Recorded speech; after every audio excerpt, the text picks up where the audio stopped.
So good morning guys. तो चलिए start करते हैं आज के यानी कि 17 मार्च के इंपॉर्टेंट करंट अफेयर्स को। तो इस प्रश्न में आपसे क्या पूछ रहे हैं, सी ड्रैगन अभ्यास का आयोजन किसके द्वारा किया जाता है? तो आंसर होगा अमेरिका। और अभी इसका आयोजन किया गया सी ड्रैगन एक्सरसाइज 2023 का। याद रखना, अमेरिका के नेतृत्व में इसका आयोजन होता है। ये एक बहुराष्ट्रीय अभ्यास है, मतलब कई सारे देश इसमें हिस्सा लेते हैं। अभी 15 मार्च से लेकर 30 मार्च 2023 तक इसका आयोजन हुआ। कहां पे? अमेरिका के ग्वाम में। ये इसका तीसरा संस्करण है। आप पूछोगे कितने देशों ने हिस्सा लिया? 5 देशों ने, भारत, अमेरिका, कनाडा, जापान और कोरिया गणराज्य। और इसमें भारतीय नौसेना के P-8I विमान ने हिस्सा लिया। अच्छा, अगर पहले हम बात करें कि अमेरिका के साथ भारत कौन कौन सी एक्सरसाइज करता है, एक हम इसके साथ वज्र प्रहार करते हैं, एक युद्ध अभ्यास नाम की एक्सरसाइज होती है, एक टाइगर ट्रम्प करते हैं, एक कोप इंडिया करते हैं, एक अभी हमने संगम एक्सरसाइज भी किया। चलो आप कमेंट बॉक्स में लिख के बताओ अभी ये संगम एक्सरसाइज कहां पे हुआ था। एक मालाबार एक्सरसाइज भी करते। मालाबार एक्सरसाइज में वैसे और भी देश होते हैं क्योंकि ये क्वाड देशों के बीच में होने वाली एक्सरसाइज है। क्वाड में 4 देश होते हैं, भारत, जापान, यूएस और ऑस्ट्रेलिया। और आपको पता है 2023 में मालाबार एक्सरसाइज कहां पे होगी? ऑस्ट्रेलिया में होगी। और अगर डेली आप हमारे करंट अफेयर्स का लेक्चर देखते होंगे तो आप नोटिस करेंगे अभी काफी सारी एक्सरसाइजेज हो रही है। और जब भी एक्सरसाइज का प्रश्न आता है 2023 में होने वाली सारी एक्सरसाइज को मैं आपको बार बार रिवाइज कराता हूं। मैं सिर्फ ऐसा बोल के नहीं छोड़ देता कि ये तो हमने कल ही पढ़ा था, ये तो हमने परसों पढ़ा था। मैं आपको बार बार पढ़ाता हूं। पर्पस सिर्फ इतना सा है कि बार बार अगर मैं चीजों को रिपीट करूंगा तो मेरे बहाने से ही सही आप भी चीजों को रिपीट करोगे। बार बार चीजें आपके सामने आएगी तो वो चीजें आपको याद हो जाएगी। तो एक बार फिर हम 2023 में जितनी भी एक्सरसाइज हुई है उनको रिपीट करने वाले हैं। तो बिल्कुल ध्यान से देखना और कोशिश करना साथ साथ बोलने की। देखो 2023 में सबसे पहली एक्सरसाइज हमने जापान के साथ की है, उसे कहते हैं वीर गार्जन एक्सरसाइज। कहां पे? जापान में ही। फरवरी में जापान के साथ हमने धर्मा गार्जन एक्सरसाइज भी की थी, वो भी हमने जापान में ही की थी। फिर हमने मिस्र इजिप्ट के साथ साइक्लोन 1 एक्सरसाइज की। कहां पे? राजस्थान के जैसलमेर में। और अभी आपको याद होगा राजस्थान के जोधपुर में बोल्ड कुरुक्षेत्र एक्सरसाइज हमने की है। किसके साथ? सिंगापुर के साथ। अभी हमने फ्रांस के साथ वरुण एक्सरसाइज भी किया पश्चिमी समुद्री तट में। फ्रांस के साथ अभी हमने फ्रिंजेक्स एक्सरसाइज भी किया था। कहां पे? केरल के तिरुवनंतपुरम में। फ्रांस के साथ हमने अभी समुद्री साझेदारी अभ्यास भी किया। कहां पे? अरब सागर में। अभी डस्ट लेक एक्सरसाइज हमने उज्बेकिस्तान के साथ में किया, उत्तराखंड के पिथौरागढ़ में। अभी तारकश एक्सरसाइज किया हमने चेन्नई में। नेशनल सिक्योरिटी गार्ड और यूएस स्पेशल ऑपरेशन फोर्स के बीच में हुआ। बाकी अभी भारतीय वायुसेना ने प्रलय एक्सरसाइज किया पूर्वोत्तर भारत में। अभी भारतीय नौसेना ने आंध्र प्रदेश में एम्फेक्स एक्सरसाइज का आयोजन किया। और भारतीय नौसेना ने ही ट्रोपेक्स एक्सरसाइज भी किया हिंद महासागर में। भारतीय सेना ने त्रिशक्ति प्रहार एक्सरसाइज किया पश्चिम बंगाल में। और एफ इंडेक्स एक्सरसाइज ये अभी पुणे के औंध सैन्य स्टेशन में हुआ, जिसमें भारत और 20 अफ्रीकी देशों ने हिस्सा लिया। अभी यूनाइटेड अरब अमीरात ने डेजर्ट फ्लैग एक्सरसाइज का आयोजन किया, उसमें भारत ने हिस्सा लिया। उसी तरह से यूके ने कोबरा वॉरियर एक्सरसाइज का आयोजन किया, उसमें भी भारत ने हिस्सा लिया। तो ये 2023 की सारी इंपॉर्टेंट एक्सरसाइज को हमने रिवाइज कर लिया। आगे जब भी इस तरह का प्रश्न आएगा एक्सरसाइज वाला, फिर मैं आपको इसी तरह से रिवाइज कराऊंगा। मेरी कोशिश यही रहती है कि आपका 50% काम याद कराने का मैं इसी क्लास में करवा दूं। बाकी 50% की जिम्मेदारी आपकी खुद की होगी। तो अपने लिए मेहनत करें। चीजें याद तभी होगी जब आप उनको रिवीजन करोगे, उन्हें समय दोगे। इसके अलावा इनका कोई शॉर्टकट नहीं है, भूल जाओ, सीधी बात है। और 2022 में भी जितनी भी एक्सरसाइज हुई है उन पे सेपरेट वीडियो में बना चुका हूं, नहीं देखा तो देख लेना प्लेलिस्ट में जाकर के। और अगर कोई वीडियो को पहली बार देख रहे हैं और अगर आपको क्रिक एग्जाम चैनल पसंद आता है तो सबसे पहले आप इसे सब्सक्राइब कर लेना, उसके पास में बेल आइकन को दबा करके ऑल नोटिफिकेशन को सेट करना, ताकि आगे आने वाली वीडियो का नोटिफिकेशन आपको मिल सके। फिर भी अगर किसी को नोटिफिकेशन नहीं मिलता तो टेलीग्राम को ज्वाइन कर लेना, बिल्कुल फ्री है, वहां आपको नोटिफिकेशन मिल जाएंगे, लिंक आपको डिस्क्रिप्शन में मिल जाएगा। और रिविजन कैसे करना है, इनकी क्विज लगाओ। बार बार वीडियो मत देखो, 1 या 2 बार वीडियो देख लो। वीडियो में टाइम लगता है, 1 या 2 बार तो देखना पड़ेगा। उसके बाद फिर 2-2 मिनट की क्विज लगाओ। क्विज बना करके अपलोड कर दी है आपकी क्रिक एग्जाम एप्लीकेशन में, उसका लिंक भी नीचे डिस्क्रिप्शन में है। पीडीएफ भी आपको वहां पे मिल जाएगी, सब कुछ फ्री है। फायदा उठाओ जितना उठा सकते हो, हम बढ़ते हैं आगे। बस अच्छा लगे मेहनत तो मुझे अप्रिशिएट करने के लिए वीडियो को लाइक जरूर करना और अपने दोस्तों के साथ में अपने स्टडी ग्रुप में शेयर जरूर कर देना। बस इतना सा मुझे कहना था। अब मैं आपको डिस्टर्ब नहीं करूंगा, आगे बढ़ते हैं। चलिए फिर बताइए, अभी हाल ही में किसे 2027 तक फीफा के अध्यक्ष के रूप में चुना गया? तो आंसर होगा जियानी इन्फेंटिनो। तो अभी मार्च 2023 को जियानी इन्फेंटिनो को 2027 तक के लिए फीफा के अध्यक्ष के रूप में फिर से चुना गया है, यानी कि अभी तक भी यही थे, अभी फिर से इनको चुन लिया गया। पहली बार ये 2016 में फीफा के अध्यक्ष बने थे, फिर 2019 में फिर से बने और एक बार फिर से बन गए हैं फीफा के अध्यक्ष। कौन? Gianni Infantino. बाकी आप जानते हो इंटरनेशनल हॉकी फेडरेशन के अध्यक्ष कौन है? मोहम्मद तैयब इकराम है। अभी राष्ट्रीय basketball association, national basketball association के अध्यक्ष बने थे एडम सिल्वर, और इंटरनेशनल टेनिस फेडरेशन के हेड हैं डेविड हेगर्टी। अच्छा, फीफा की बात हुई है, मोस्ट इंपॉर्टेंट क्वेश्चन आपको रिवाइज कराने वाला हूं, ध्यान से सुनना। मतलब इस क्वेश्चन में फुटबॉल से संबंधित 2022 से लेके आज तक जितने भी इंपॉर्टेंट क्वेश्चन आपने पढ़े सारे मैं आपको रिवाइज कराने वाला हूं।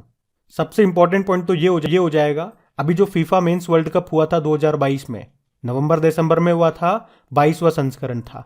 कहां पे हुआ था? कतर में हुआ था। उसका शुभंकर क्या था? लाइव, मैस्कॉट था लाइव। फाइनल अर्जेंटीना और फ्रांस के बीच में हुआ था, अर्जेंटीना जीत गया था, फ्रांस हार गया था। 3 खिलाड़ियों के नाम याद रखना। लियोनल मेसी, क्योंकि इनको मिला था गोल्डन बॉल अवार्ड, और फ्रांस के किलियन एम्बाप्पे को गोल्डन बूट अवार्ड मिला था, और अर्जेंटीना के एमिलियानो मार्टिनेज को गोल्डन ग्लव अवार्ड मिला था।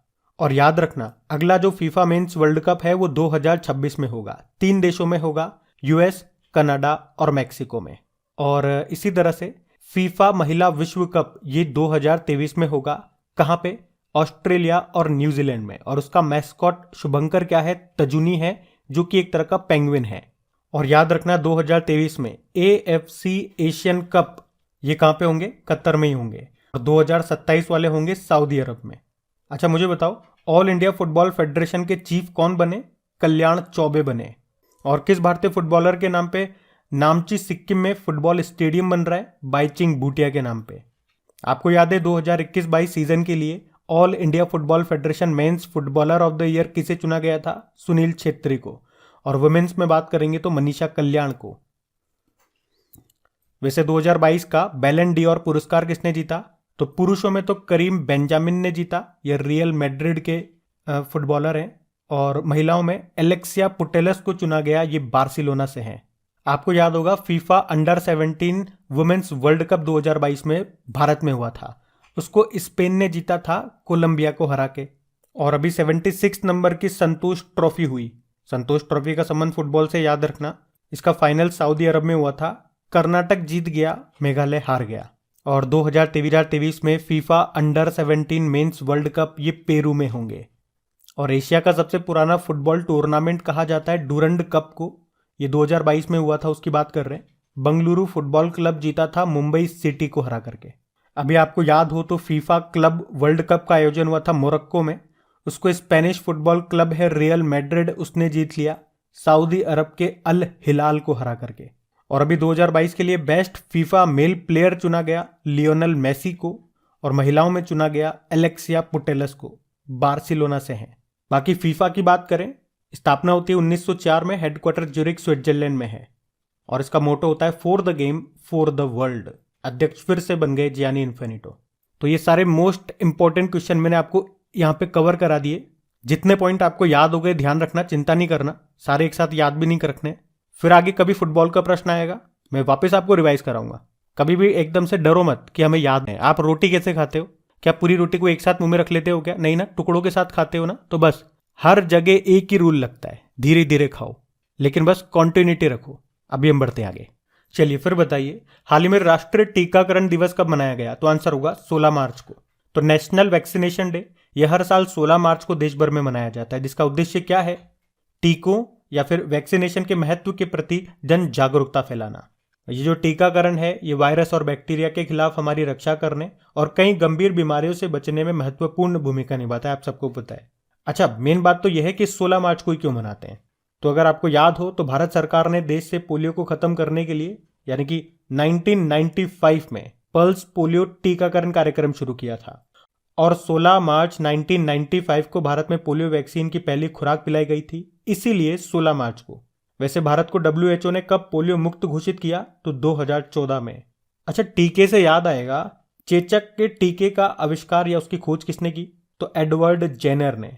और रेबीज के टीके की लुईस पास्चर ने। और डे वाला क्वेश्चन है, आपको बताया जब भी डे वाला क्वेश्चन आता है उस महीने के सारे इंपॉर्टेंट डेज में आपको रिवाइज कराता हूं। तो देखो, 1 मार्च को हमने विश्व नागरिक सुरक्षा दिवस मनाया, 1 मार्च को शून्य भेदभाव दिवस है, 3 मार्च को विश्व वन्यजीव दिवस है, 4 मार्च को विश्व मोटापा दिवस, 4 मार्च को राष्ट्र सुरक्षा दिवस, 8 मार्च को अंतर्राष्ट्रीय महिला दिवस, 8 मार्च को नो स्मोकिंग डे जो कि मार्च के दूसरे बुधवार को है, 9 मार्च को वर्ल्ड किडनी डे है जो कि मार्च के दूसरे गुरुवार को है, 10 मार्च को अंतर्राष्ट्रीय महिला न्यायाधीश दिवस है, 14 मार्च को नदियों की कार्रवाई का अंतर्राष्ट्रीय दिवस, 14 मार्च को अंतर्राष्ट्रीय गणित दिवस भी है, 15 मार्च को अंतर्राष्ट्रीय इस्लामोफोबिया डे मनाया और 15 मार्च को विश्व उपभोक्ता अधिकार दिवस मनाया। तो ये डेज याद रखना। बाकी डेज की प्रैक्टिस के लिए अभी जनवरी और फरवरी की मैंने क्विज बना करके अपलोड कर दिए, वीडियो भी आपको मिल जाएगा, प्लेलिस्ट चेक कर लेना। अभी बढ़ते हैं आगे। चलिए फिर बताइए, अभी हाल ही में किस बैंक ने महिलाओं के लिए Blossom women's saving account launch किया? तो आंसर होगा सूर्योदय स्मॉल फाइनेंस बैंक। तो अभी सूर्योदय स्मॉल फाइनेंस बैंक ने विशेष रूप से महिलाओं के लिए एक special saving account scheme launch की है जिसे ब्लॉसम्स वुमेन्स सेविंग अकाउंट कहा जाता है। तो इस सेविंग अकाउंट में पुरस्कार और कैशबैक के साथ साथ डेबिट कार्ड और 7% की ब्याज दर भी दी जा रही है। बैंक इस खाते के साथ बच्चे के लिए कॉम्प्लीमेंट्री अकाउंट के रूप में बचत आदित्य खाता की सुविधा भी देता है। कौन? सूर्योदय स्मॉल फाइनेंस बैंक। इसकी स्थापना हुई थी 2017 में। मुंबई में हेडक्वार्टर है और भी कुछ समय पहले इसके सीईओ फिर से बन गए भास्कर बाबू। बाकी आपको याद हो तो आईडीएफसी फर्स्ट बैंक ने भारत का पहला स्टिकर आधारित डेबिट कार्ड लॉन्च किया और फेडरल बैंक ये नए टैक्स प्लेटफॉर्म पर सूचीबद्ध यानी कि लिस्ट होने वाला पहला पेमेंट गेटवे बना। और यूनियन बैंक ऑफ इंडिया की पहली महिला मैनेजिंग डायरेक्टर कौन बनी थी? ए मणिमेखलाई। याद रखना ये। बढ़ते आगे। चलिए फिर बताइए, अभी हाल ही में किस एप्लीकेशन ने प्रतिष्ठित 13वां एजिस ग्राहम बेल अवार्ड जीता? तो आंसर होगा हेलो उज्जीवन।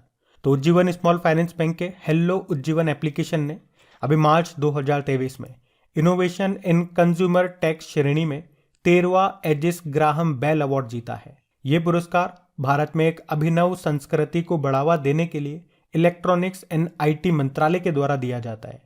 हेलो उज्जीवन की बात करें तो ये भारत का पहला मोबाइल बैंकिंग एप्लीकेशन है जो भाषण, दृश्य और स्थानीय भाषा की सुविधाओं को सक्षम बनाता है। उज्जीवन स्मॉल फाइनेंस बैंक की बात करें, इसकी भी स्थापना होती है 2017 में। हेडक्वार्टर इसका बंगलुरु में है और एमडी सीईओ इत्तिरा डेविस है। इसकी टैगलाइन क्या होती है? Build a better life. ध्यान रखना। बढ़ते हैं आगे। चलिए फिर बताइए, अभी हाल ही में अमेरिका ने किसे भारत में अपना राजदूत नियुक्त किया? तो आंसर होगा एरिक गारसेटी।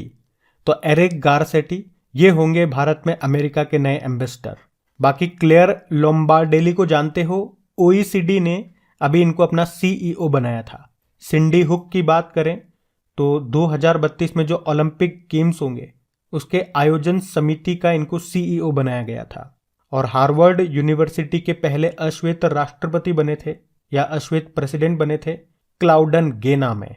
चलो एक प्रश्न मैं आपसे पूछूंगा, वर्ल्ड हेल्थ ऑर्गेनाइजेशन ने अभी किसे अपना चीफ साइंटिस्ट, मुख्य वैज्ञानिक बनाया था? इस प्रश्न का उत्तर दो, अगर आता है तो कमेंट बॉक्स में टाइप करके बताओ। बढ़ते हैं आगे। फिर बताइए, अभी हाल ही में एशिया का सबसे बड़ा अंतर्राष्ट्रीय खाद्य और आतिथ्य मेला ये कहाँ शुरू हुआ? तो आंसर होगा दिल्ली में। तो एशिया का सबसे बड़ा अंतर्राष्ट्रीय खाद्य और आतिथ्य मेला है ये, जिसका नाम है आहार 2023। इसका आयोजन दिल्ली में हुआ और इस मेले का मुख्य उद्देश्य क्या है? आतिथ्य उद्योग की क्षमता को प्रदर्शित करना और घरेलू और विदेशी उपभोक्ताओं को तकनीकों, वस्तुओं और सेवाओं का प्रदर्शन करना। अच्छा देखो, मेलों की बात है, कुछ इंपॉर्टेंट मेले मैं आपको रिवाइज कराता हूं जो अभी हाल ही में 2-4 महीने में हमने पढ़े थे। जैसे कि गंगा सागर मेला, इसका आयोजन हुआ था पश्चिम बंगाल में।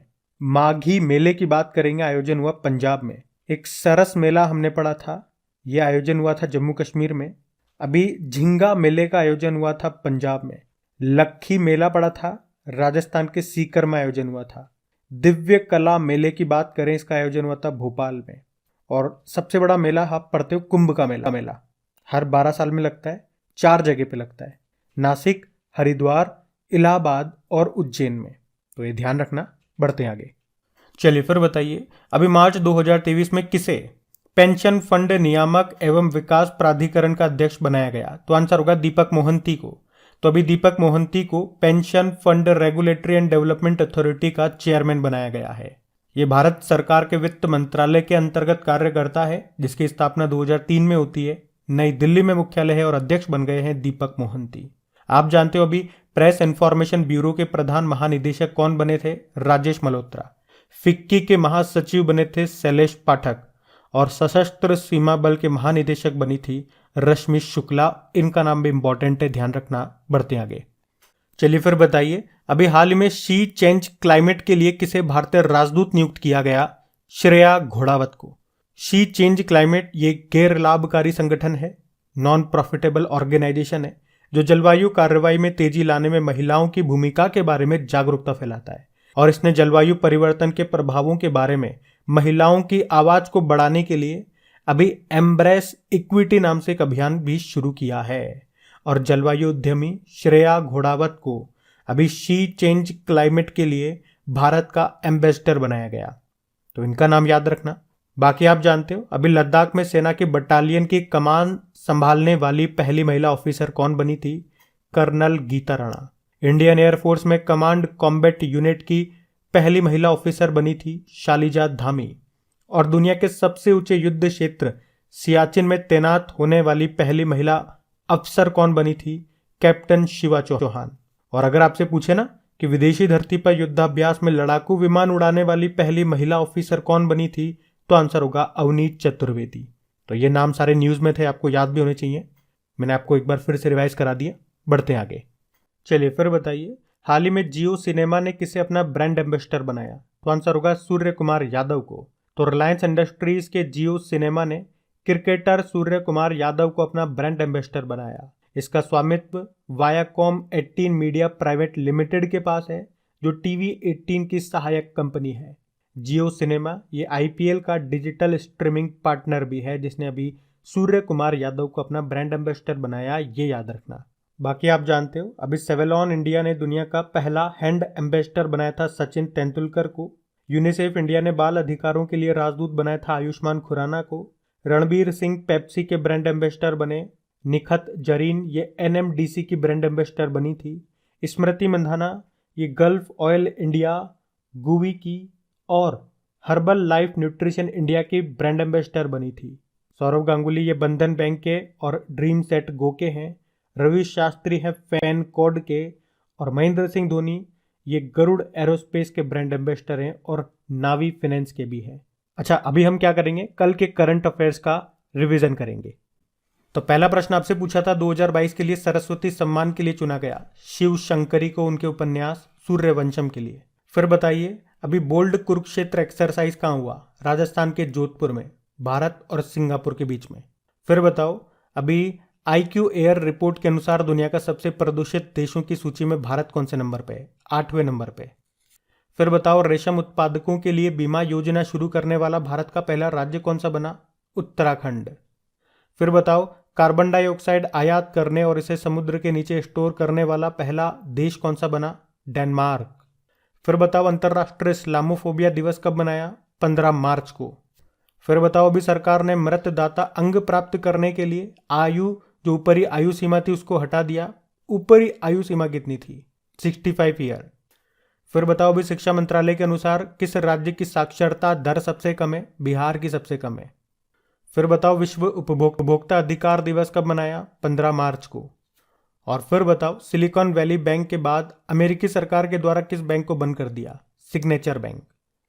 अब देखो, वैसे आपको बताए इसके बाद हम 2022 के टॉप 10 इंपॉर्टेंट क्वेश्चंस का क्विक रिवीजन करते हैं, लेकिन आज नहीं कर पाएंगे। आज थोड़ी सी टाइम की भी कमी थी और मैंने क्वेश्चन भी सेलेक्ट नहीं किए, आपकी पीपीटी तैयार नहीं हो पाई, तो आज हम इसको यहीं तक रखते हैं। और अभी तक आपने सेशन को लाइक नहीं किया तो प्लीज़ लाइक कर दीजिए वीडियो पे, यहाँ पे नीचे लाइक का बटन होता है, और दोस्तों के साथ में शेयर ज़रूर कीजिएगा। अभी होमवर्क प्रश्न देखते हैं और सेशन एंड करते हैं। तो कल के वीडियो में आपसे पूछा था फेडरल रिजर्व बैंक का पहला उपाध्यक्ष किसे बनाया? सुष्मिता शुक्ला आंसर है। आप सभी ने प्रश्न का बिल्कुल सही उत्तर दिया। और देखो 16 मार्च के डेली करंट अफेयर्स क्विज के रिजल्ट भी हमारे पास आ चुके हैं, जिसमें टॉप 5 स्टूडेंट्स की बात करें तो टॉप किया है शेख हतीक ने। कॉन्ग्रेचुलेशन शेख। उसके बाद समीक्षा है, गुलशन है, नकुल है और प्रतीक्षा है। आप सभी को कॉन्ग्रेचुलेशन। आप लोग भी क्विज लगा सकते हैं, अपनी प्रैक्टिस जारी रखें। क्विज क्रिक एग्जाम एप्लीकेशन पे है, वहीं पे PDF भी आपको मिल जाएगी और टेलीग्राम का लिंक भी डिस्क्रिप्शन बॉक्स में है। Thank you.